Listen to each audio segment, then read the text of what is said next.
कुछ लोगों की मानसिकता ही ऐसी थी कि सेना मतलब नेताओं को सलाम करना। हमारे लिए सेना मतलब 140 करोड़ देशवासियों की आस्था।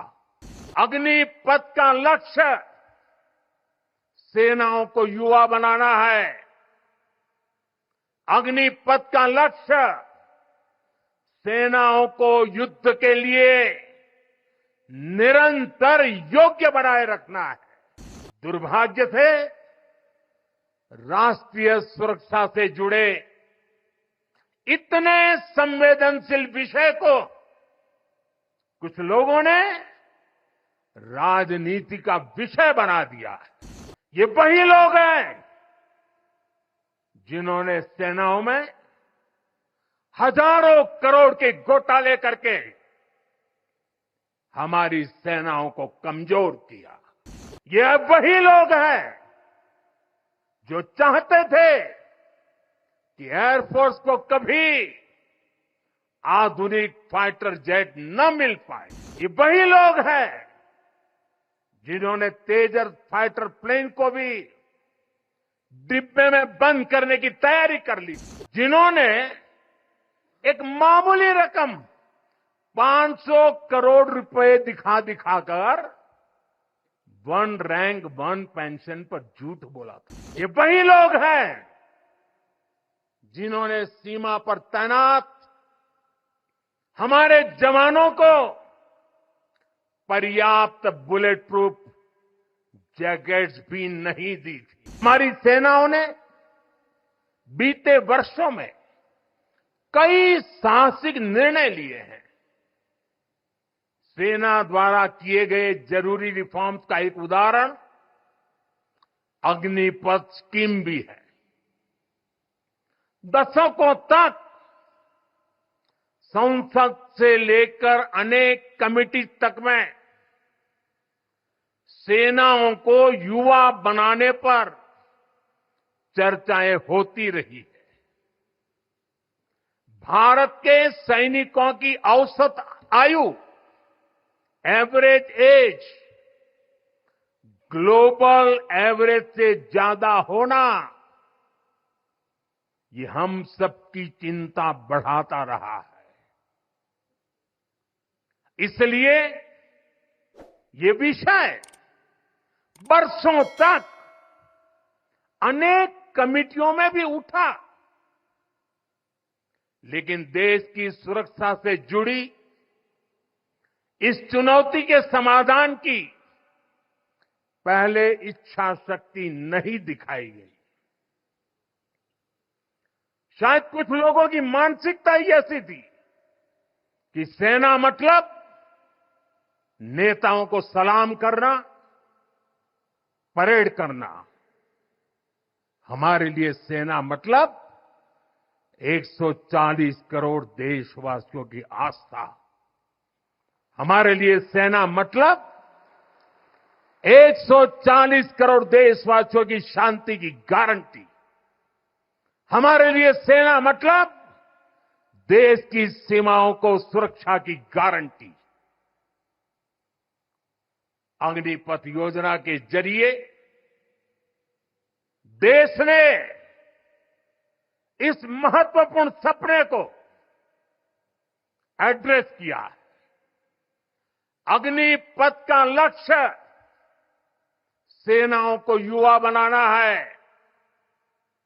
अग्निपथ का लक्ष्य सेनाओं को युद्ध के लिए निरंतर योग्य बनाए रखना है। दुर्भाग्य से राष्ट्रीय सुरक्षा से जुड़े इतने संवेदनशील विषय को कुछ लोगों ने राजनीति का विषय बना दिया है। कुछ लोग सेना के इस रिफॉर्म पर भी अपने व्यक्तिगत स्वार्थ में झूठ की राजनीति कर रहे हैं। ये वही लोग हैं जिन्होंने सेनाओं में हजारों करोड़ के घोटाले करके हमारी सेनाओं को कमजोर किया।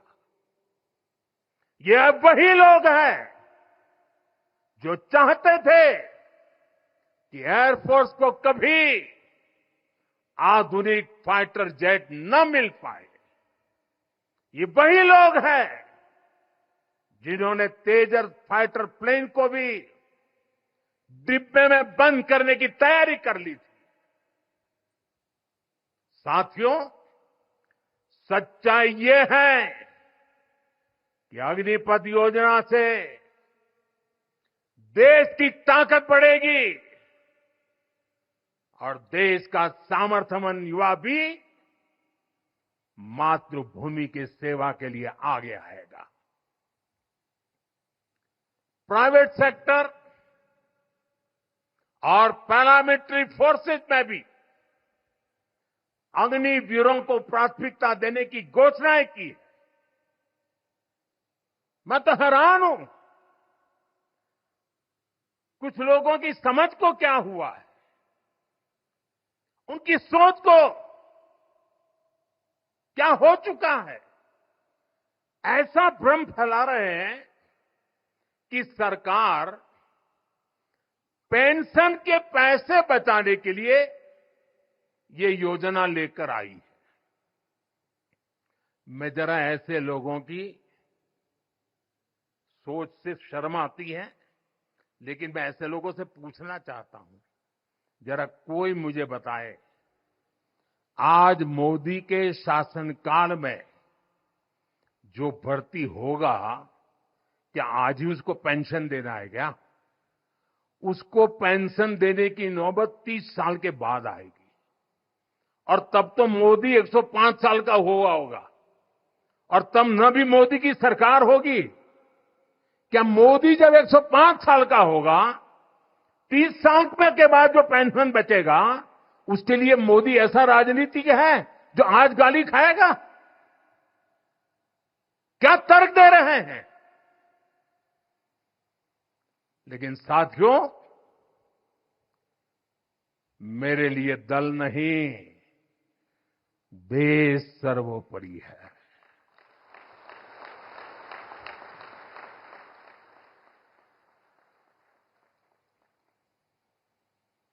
और साथियों, मैं आज गर्व से कहना चाहता हूं, सेनाओं द्वारा लिए गए इस फैसले का हमने सम्मान किया है।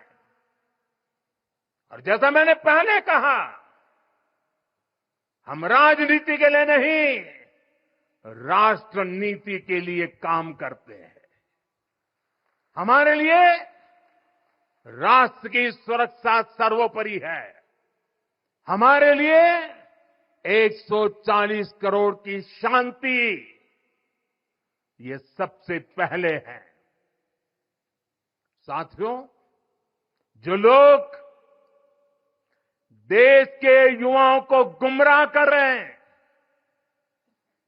उनका इतिहास साक्षी है कि उन्हें सैनिकों की कोई परवाह नहीं है।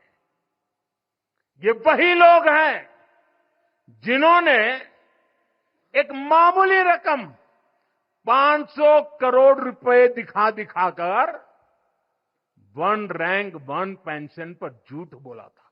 500 करोड़। ये हमारी सरकार है जिसने वन रैंक वन पेंशन लागू किया। पूर्व सैनिकों को 1.25 लाख करोड़ रुपए से ज्यादा दिए गए।